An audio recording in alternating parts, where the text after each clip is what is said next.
자기 우상을 내려놓고 주님을 따르라라고 하는 내용으로 함께 말씀을 나누고자 합니다. 사실 이제 우리의 삶의 자리를 우리 주님께 다시 내어드리자라고 하는 부제를 달고 있습니다. 사랑하는 성도들, 우리 성경에서 여러 우상들에 대한 내용들을 많이 볼 수가 있어요. 그죠? 눈에 보이는 목상, 석상, 또 금속상, 거대한 상들, 그 거대한 우상들 앞에 믿음의 사람들이 막 절을 해서 또 숭배를 해서 우리 하나님의 진노를 사는 여러 가지 광경들을 성경의 이야기를 통해서 많이 보게 되더라는 거죠. 그런데 눈에 보이는 것만이 우상이 아닙니다. 눈에 보이지 않는 우상들도 많이 있어요. 눈에 보이지 않는 우상들이 뭡니까? 우리가 추구하는 행복일 수도 있고요. 우리가 또 바라보는 건강일 수도 있고요. 또 우리가 우리의 일상생활에서 목적과 여러 가지 계획을 만들어갈 수 있는 돈일 수도 있고요. 또 권력일 수도 있고요. 욕망일 수도 있고요. 또는 이념일 수도 있고요. 이데올로기일 수도 있고요. 민족이라고 하는 애국심일 수도 있고요. 과학이 될 수도 있고요. 의학이 될 수도 있고요. 또 컴퓨터 기술이 될 수도 있습니다. 모든 것들이 우상이 될 수가 있어요. 근데 우상은요, 그 스스로 자체적인 힘을 갖고 있지는 않습니다. 사람이 그 우상을 어떻게 이렇게 터치하느냐에 따라서 우상이 오히려 선한 기능을 만들어낼 수도 있고요. 사람이 또 어떻게 하느냐에 따라서 그 우상이 왜곡되어 악한 기능으로 전락할 수도 있습니다. 그래서 사람과 사람 사이의 관계를 더욱더 아름답게 하고 풍요롭게 할 수도 있지만 사람과 사람 사이의 관계를 완전히 진리에 놓고 파괴해버릴 수도 있는 것이 우상이에요. 하나님께서 우상을 이 땅 가운데 피조물로 주셨잖아요. 그죠? 또한 사람이 이 땅 가운데 여러 가지 재생산을 통해서 만들어낸 것이 우상이지 않습니까? 그죠? 근데 어떤 사람이 어떻게 그 우상에 대한 내용들을 가지고 이 땅 가운데 사용하느냐에 따라서 얼마든지 달라질 수가 있다는 겁니다. 사랑하는 성도들, 우리 악명 높은 히틀러라고 하는 사람이 어렸을 때 주일학교에서 찬양을 그렇게 잘했던 사람이에요. 성경 암송 구절을 그렇게 잘 암송했던 사람입니다. 심지어 교회 학교에서는요, 꼬마 목사라고 그렇게 칭해질 정도로다가 굉장히 이렇게 절제되어 있는 삶을 보였던 사람이 그였어요. 그런데 그가 이념을 추구하고 또 그가 이데올로기를 추구하니까 어떻습니까?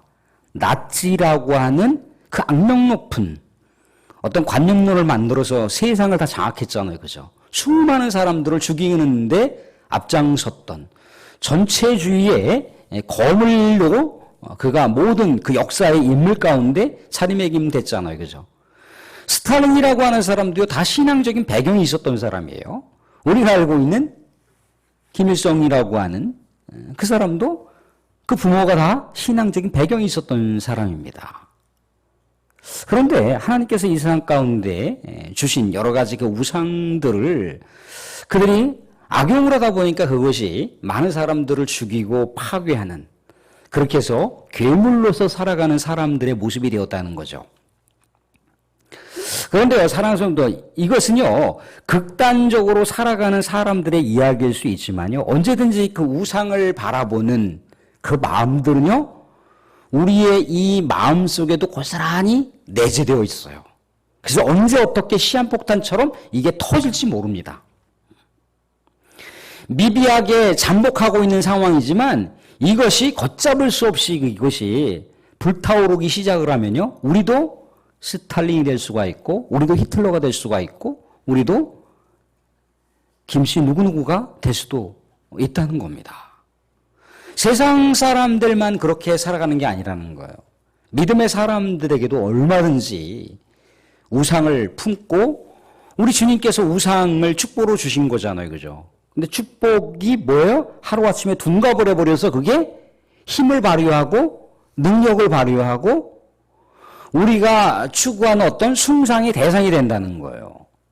숭상의 대상이 된 그 우상이 우리를 오히려 다스리고 지배를 합니다. 우리가 또 우상을 숭배하기 위해서 우상을 더 추구하기 위해서 오히려 하나님한테 기도를 하는 상황이 돼버리더라는 거예요. 이스라엘 역사 가운데 이스라엘 백성들이 하나님께서 젖과 꿀이 흐르는 땅의 축복의 역사의 그 시간들을 주셨잖아요. 그죠? 근데 이스라엘 백성들이 가나안 땅에 딱 들어가서 한 짓들이 뭡니까? 바알과 아세라라고 하는 우상을 섬겼단 말이죠. 그들의 이 심령에는 하나님이 살아있어야 되는데 하나님이 살아계신 게 아니라 뭐예요? 바알과 우상이 살아있었다는 거예요. 왜? 그들의 삶에 현실적으로 피부적으로 와닿는 뭔가 눈에 보이는 것들이 도드라지게 주어지니까 그것을 추구하더라는 거예요. 근데 사랑하는 성도들, 믿음의 백성이라고 하는 것은 어떤 존재들인가요? 우리 그리스도인들은 어떤 존재들인가요? 사랑하는 성도들, 왜 예수를 왜 믿으셨습니까? 예수 믿는다라고 하는 것은 이 땅 가운데 축복을 보장하는 게 아니에요. 저도 어렸을 때는 몰랐어요. 성경을 잘 몰랐어요. 그냥 좋은 이야기, 재미난 이야기만 읽을 땐 몰랐어요. 근데 계속해서 성경을 보면 볼수록 야, 믿음의 길을 간다는 게 어려운 거구나. 어렵고 어려운 길인 거예요. 예수를 믿는다라고 하는 것은요, 내 삶의 주인을 바꾸는 거예요. 내 삶의 주인이 나였는데 우리 주님으로 바꾸는 거예요. 오직 주님께서 분부만 내리십시오. 명령만 내리십시오. 내가 따르겠습니다라고 하는 것이 그리스도인들의 모습인 거예요. 내가 추구하고 있는 많은 이 세상 가운데 그 우상의 파편 조각들을 내가 더 많이 추구하고 더 많이 획득하고 더 많이 그것을 추구하기 위해서 예수님 부탁합니다. 그건 뭐예요? 내 자리에 예수님을 내 인생의 주인으로 모신 게 아니라 우상을 내 주인으로 모시고 주님을 이용하는 거예요. 우리는 신앙의 걸음마를 걸을 땐 다 누구나 그렇게 시작을 합니다. 그런데 어느 순간인가는 어떻습니까? 아, 내가 내 인생의 주인을 우리 주님으로 여전히 바꾸지 않았구나라고 그렇게 생각을 한다는 거예요. 어느 순간인가 우리가 주님의 마음을 알잖아요. 그죠? 주님의 그 고난을 압니다. 주님의 괴로움을 알아요. 그죠? 예전에도 말씀드렸지 않습니까? 그죠? 그죠? 어렸을 때는 부모님께서 이렇게 저렇게 해주시는 거에 감사하고 행복했는데 내가 부모님의 나이를 거쳐가고 내가 시집장가고 아들, 딸 낳고 보니까 엄마의 마음을 이해할 것 같고 아버지의 마음을 이해할 것 같은 우리도 어느 정도 신앙의 정도가 이렇게 성장을 하게 되면 하나님의 마음을 느껴요. 알아요. 예수를 믿는다라고 하는 것은 우리의 인생의 주인을 교체하는 거예요. 주님으로 완전히 교체하는 거예요. 아브라함이 100세에 이삭을 얻었어요. 그죠? 눈에 넣어도 아프지 않을 그 고귀한 생명.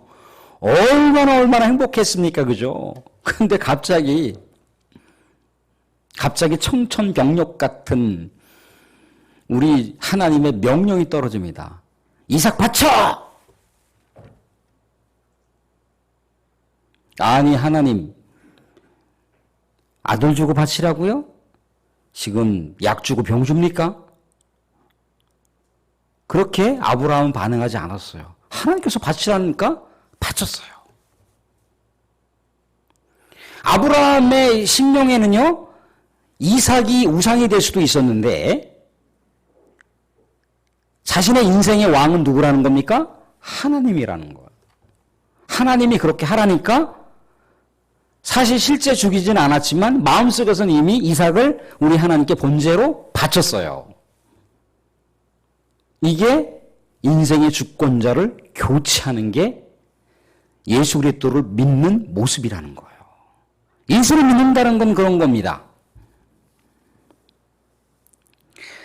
내가 여러 가지 이 세상 가운데 그래도 주님, 내가 이렇게 저렇게 해서 성공을 해야 되겠으니, 내가 이렇게 저렇게 해서 이십양명을 해야 되겠으니, 내가 이렇게 해서 무병장수해야 되겠으니, 내가 이렇게 해서 내 아들, 딸을 시집장가 가고 잘 살고 행복하게 멋지게 이 세상 가운데 그렇게 화려한 인생으로 살아가는 것, 내가 보고 싶을 때까지 하나님, 우리 하나님께서 축복을 주셔야 되겠으니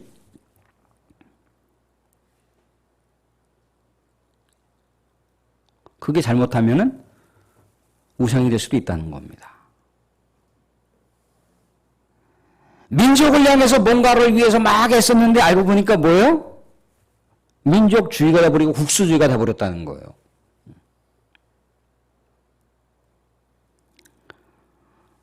우리는 그냥 우상이 아니라고 하지만 그게 가짜 신으로 둔갑했다니까요. 가짜 신으로 둔갑을 해서 우리가 그걸 숭배하고 있어요. 그것을 우리의 삶의 목적으로 품고 살아간다는 거예요. 우리 주님이 우리 인생의 목적이 되고 우리 주님이 우리의 인생의 이유가 돼야 되는데 우리 주님께서 우리의 인생의 최대 만족이 돼야 되는데 최대 만족은 주님이 아니라 뭡니까? 우상이 돼버렸어요.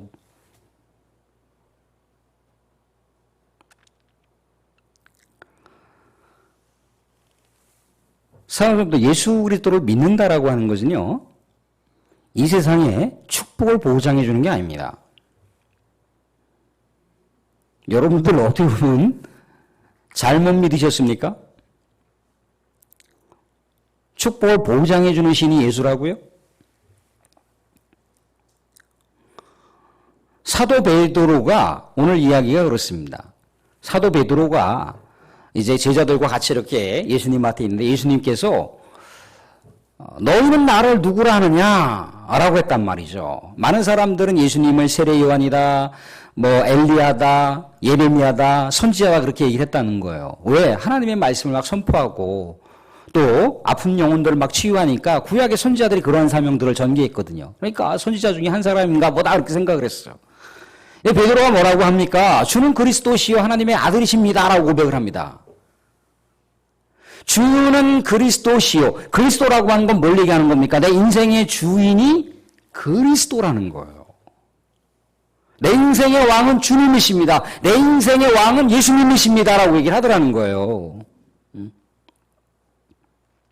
그때 예수님이 이때부터 본격적으로 얘기를 하시는 거예요.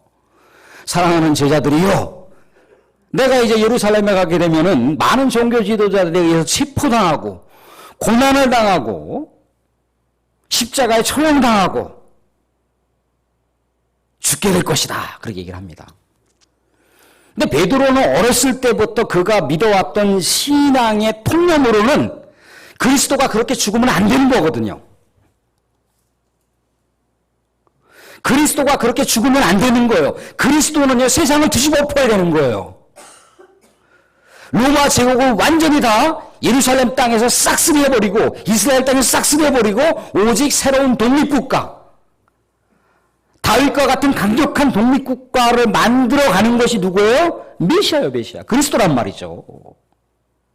그리스도를 그렇게 바라보고 있었다는 거예요. 그러니까 그리스도만 붙들면 내 인생의 한 탕은 끝난 거예요. 한몫 단단히 챙길 수가 있는 거예요. 그리스도를 위해서 뭔가 헌신하면 내 인생은 입심양명할 수가 있는 거예요. 부유가 보장됐다고 생각을 하고 있는 거예요. 죽는 신인이라도 하면 한 자리 얻을 수가 있는 것이고 천하로 호령할 수 있을 만한 권력을 그가 움켜쥘 수 있다고 생각을 했단 말이죠. 살아있는 권력의 동화줄이라고 생각을 한 거예요. 예수 앞에 줄 서면 인생 이제 끝난 거야. 인생 피는 거야. 잠못된 미래가 펼쳐질 줄 알았던 겁니다. 그래서 예수를 붙들었어요. 근데 예수님께서 나 죽으러 간다니까. 나 죽으러 가. 베드로가 뭐라고 합니까? 예수님이 막 옷자락을 움켜쥐고 막 흔들으면서 항변하고 있어요. 선생님 그렇게 허무하게 죽어서 됩니까? 싸워보지도 않고 죽는다니 패배주의자처럼 그렇게 말씀하십니까? 예수님 뭐라고 얘기합니까? 23절, 24절 말씀 한번 띄워봐 주시기 바랍니다. 예수님께서 뭐라고 얘기하십니까? 23절 말씀. 베드로가 막 예수님 붙들고 항변하니까 23절 말씀 한번 같이 보겠습니다. 같이 시작. 예수께서 돌이키시며 베드로에게 이르시되 사탄아 내 뒤로 물러가라. 너는 나를 넘어지게 하는 자로다. 내가 하나님의 일을 생각하지 아니하고 도리어 사람의 일을 생각하는도다. 내가 하나님의 일을 생각하지 않고 사람의 일을 생각하는도다. 사람의 일이라는 건 뭐예요? 베드로가 품고 있었던 우상이잖아요. 베드로가 품고 있었던 인간적인 목적, 인간적인 목표. 예수를 따르면, 예수를 내가 잘 모시면 이러이러이러한 떡고물들이 떨어질 거야 라는 생각에 사로잡혔던 그런 모든 생각들, 그게 뭐라고요? 심지어 그게 우상인데 그런 우상들을 추구하지 말라는 거예요. 베드로에게. 자, 사랑하는 성도, 우리는 예수 그리스도를 왜 믿으십니까? 예수 그리스도를 향해서 우리가 기도하고 있는 내용들이 무엇인가요? 예수님이 우리를 위해서 고초를 당하셨다며요. 예수님께서 우리를 위해서 십자가에 못 박히셨다며요. 그죠? 그런데 피가 철철철철 흘리면서 나 죽어가 하고 있는데 주여 이거 주십시오 저거 주십시오 이게 됩니까?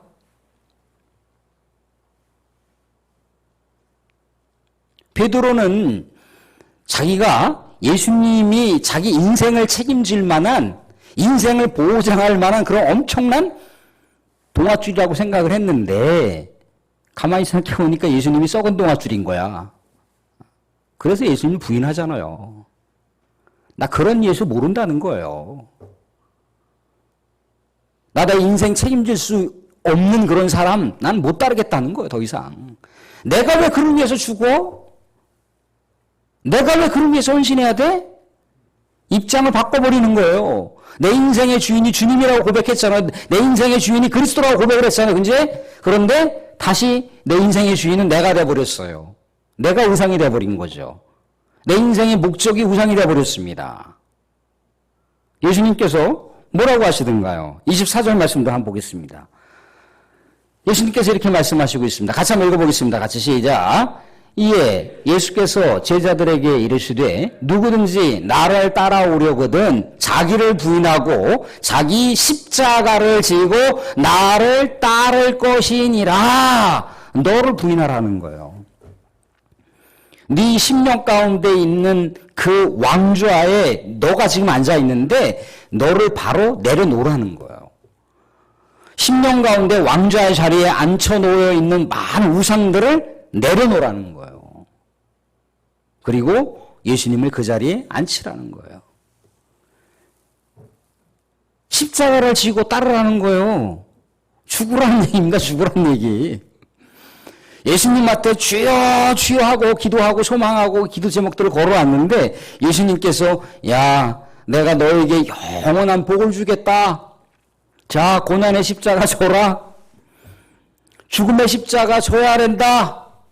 수치의 십자가 져야 돼. 아 주님 내가 그런 거 받으려고 기도했나요? 하늘에 있는 영원한 영생이라니까. 아니 그런 건 말고요. 이 세상에 좀 삐까번쩍한 거 주셔야죠. 그런 거 말고요. 근데 사랑하는 성도, 이 세상에는요, 우리 주님께서 오시면요, 이 세상에 가장 가치롭다라고 하는 것들 다 사라지는 거예요. 다 사라지는 거예요.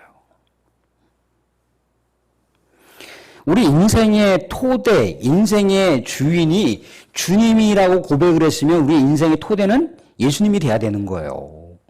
그런데 우리 인생의 토대가 누가 되어버렸습니까? 우상이 되어버렸어요. 우리의 인생의 토대가 우상이 되면요, 그거는 세월 따라 우리 주님께서 오시는 날 다 허무하게 사라지는 무가치한 토대가 된다는 거예요. 다 집이 허물어져 버려요.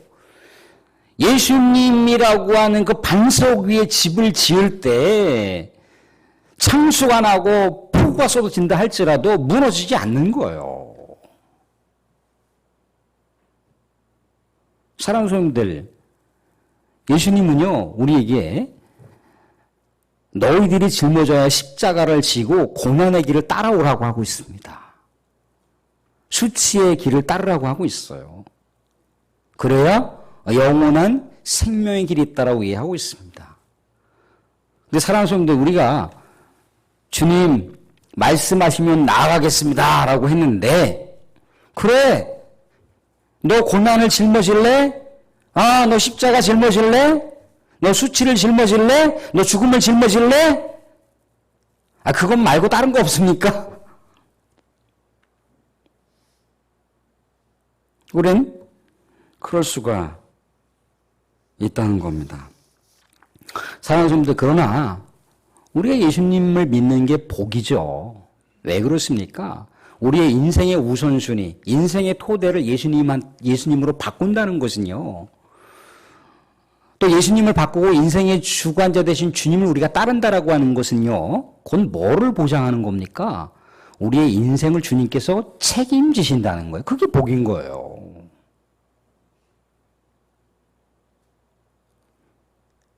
내 인생은 나의 것이 아니라 내 인생은 주님의 것이니까 주님께서 책임지세요. 사랑하는 아내가 사랑하는 남편과 결혼을 해서 첫날 밤을 치렀어요. 아내가 마음속으로 어떻습니까? 남편한테 기대어 이제 당신 내 인생 책임져. 남편 뭐라고 합니까? 온전한 남편은 그렇게 얘기하죠. 내가 당신 인생 책임질게. 우리 주님께서도 그렇다는 거예요. 내 인생 주님께 맡길 테니까 내 인생 책임지세요. 라고 우리의 인생의 주권을 우리 주님한테 넘겨드리는 거예요. 그러면 주님이 나 몰라. 그렇게 하십니까? 아니잖아요.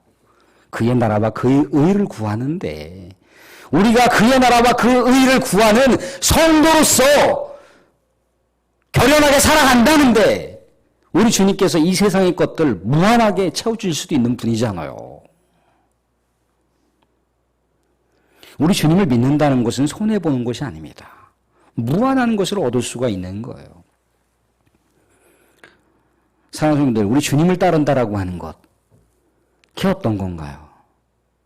우리 잠깐 우리 주님께서 무엇을 우리에게 주시길 원하셨고 또 우리가 우상을 품을 때 우리 주님께서 왜 그 길을 가셔야만 됐는지 하나님께서 이 땅 가운데 단 하나밖에 없는 자기의 전부인 독자를 십자가에 죽일 수밖에 없었던 것은 무엇 때문인지 우리가 잠시 영상을 보면서 함께 묵상하면서 생각해 보도록 하겠습니다. 주님은 우리에게 모든 것을 주시기 위해 이 땅 가운데 오셨습니다.